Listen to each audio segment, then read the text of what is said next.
morning, Danny. Welcome to Time Team. The ice cream villa. I was fascinated by not so much. I mean, the amount of finds, the amount of archaeology was amazing, but I think it also illustrated a very interesting dynamic, which Helen summarised at the end, which was the big difference often between surface find archaeology, as she calls it, and what can be underneath.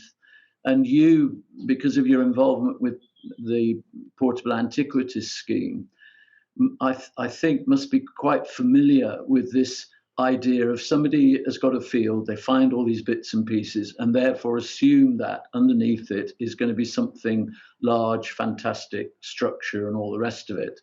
And clearly this didn't happen. So the dynamic of the sheer panic that began to appear in Neil's face and John's endless scratching of his head seemed to me well communicated, and it's kind of worth watching just for that. What did you like about the programme, and why should people watch it? Well, I think it's fascinating because you do get that kind of disparity between the amount of finds that were discovered, that have been discovered previously as part of the research project, but also during the programme. And as you say, I think quite often people think, oh, well, I think there were up to about 400 Roman coins when the programme was filmed. That's a huge amount of Roman coins. And so you kind of think, well, there must be some substantial building or structure that kind of goes along with that. And quite often there is. You know, if you look at places like Chedworth Roman Villa or whatever, there's a huge, great, chunky villa there. But this was really interesting. You got all those kind of finds. You got that pottery, you got the coins, but could not find the actual villa itself. And I think it was even more tantalizing because on top of all the coins and the pottery and the box flue tile, which implies a hypercore system, nice warm heated floor. The whole point about a site like that was that if you take those objects by themselves, Philippa from London said at one point, I think this is a typical villa coin assemblage. What does she sort of mean by when she looks at that range of coins? What is there that makes that particular combination of things make her think villa? Well, what Philippa was able to do, and you see her laying the coins out in the programme, and she lays them into very specific kind of columns and categories. There are some early ones, 1st century, and then it goes through to 2nd, 3rd century and into the 4th century. But you can start to then see spikes. So you can see in the columns that she's got with these coins laid out, where there's more coins at a particular given time. And that, because there's more coins, it suggests that there's a greater amount of activity going on. And that's fairly typical of, you can do some fantastic things with Roman coin assemblages. And anyone that wants to find out more about this, do look at Dr. Sam Moorhead's books and articles on Roman coins. He's absolutely fantastic, based at the British Museum and the Roman Coins Advisor for Portable Antiquities Scheme. And what Sam and other numismatists do is that they lay out these coins, and it's actually called Rees periods, named after Richard Rees, who's a famous numismatist and Roman coin expert. Who appeared on Time Team? Oh, did he? Richard Rees, who appeared on Time Team, famous numismatist, Roman coin expert. And he laid these categories out. And so what you're able to do when you get this finds assemblage or a coin assemblage, you're able to kind of drop them into these categories. And almost like a bar chart, you can start to see where the activity is. And there are certain profiles that you can do for different kinds of sites. So, for instance, a Roman military site, which tends to be earlier, you'll get a lot of the earlier Roman coins. Villa sites tend to be later, kind of 3rd century. And you get a different kind of set of coins, different type of coins that go along with that profile. So what Philippa could see, just by laying them out into these Rees periods, was actually where the spikes were. And it fell within very particular spike where you'd actually expect to see Roman villa, that kind of period there. And I think what was interesting, she said, even if we haven't got the Roman villa kind of on the ground physically out there, there's certainly one on the table here. And I think that was a really interesting point that she made. I think she was very good in that program. She stuck to the evidence she had in front of her, whereas in the field we were all about conjectures and hypotheses. There seemed to be like several hypotheses that got raised and then crushed. And the fact that she was being very precise. I love the fact that we found the coin of Constans, so she was able to say 347 to 348, just like that. Yeah. Which gave us that joyful moment when you find a coin of having the precise date. It was one of those sites where I was kind of relieved to see the reconstructions at the end, because I definitely felt during most of that time, which was kind of nervous for me really, that would we come up with something that actually we did discover enough walls, and the walls were fairly substantial in length.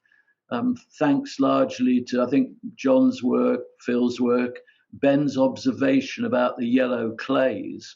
But at the end, we were able to sort of move the site on a bit further and give them an idea about what might have been there. But also, Phil's work on the Iron Age site brought out the origins of the site. So I enjoyed that about it as well.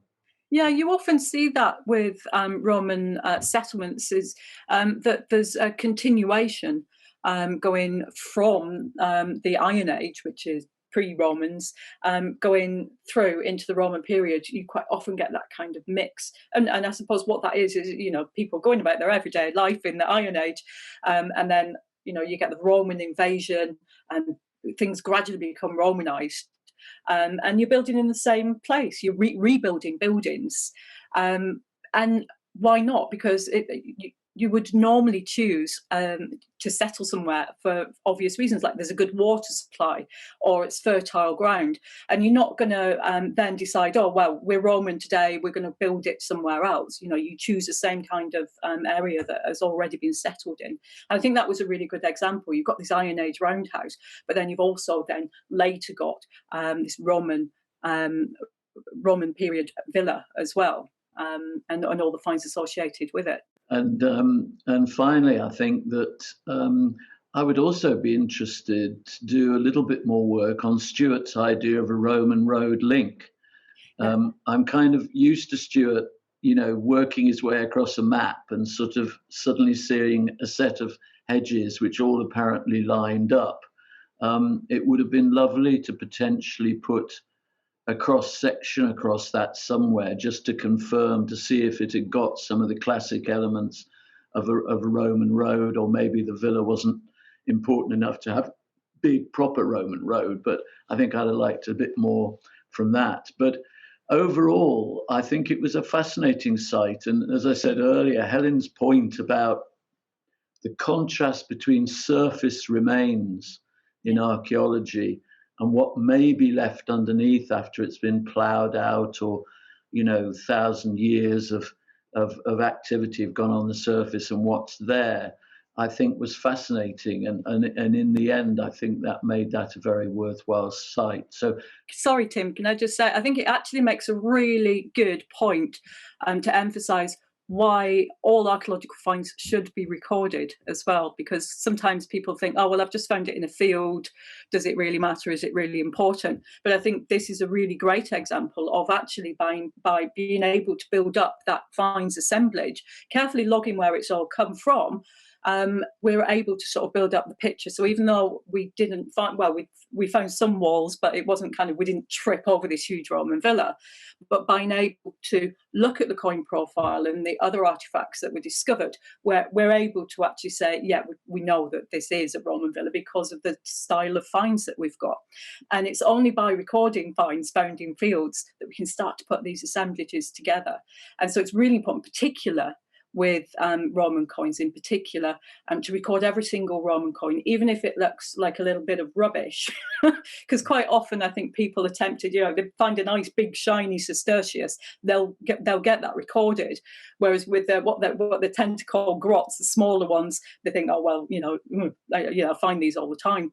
But what is important with that is to make sure that we can drop these into these various Reese periods, like you saw Philippa doing. And so if people choose not to record the grots, then it really skews the entire coin profile and therefore our understanding ultimately of the site. So I think that's a really great example to actually just say, make sure everything's recorded. And I think we should give a big shout out to that local group, because the point at which it really helped us was when they brought out the drawings of the distribution with the coloured squares. And I thought it was so useful that they'd done that work, which gave us the concentration of finds and actually ultimately got us into that piece of stonework, which I think was the start of discovering the villa. So interesting and a good program from that point of view, working with a local group who'd done their stuff, and also an illustration that, archaeology can be quite a frustrating business, and you've just got to keep going at it for 3 days or possibly longer. So big thank you, Danny. A big thank you to that local group. I hope people enjoy watching the program, and it's a very good illustration. And I think Danny's point is very important, that small finds located on the surface have to be logged. And then at some point, maybe years in the future, that information will come and will be the thing that will point you to the right place on a huge site. So a big thank you to that local group, and I hope you enjoy the program as well.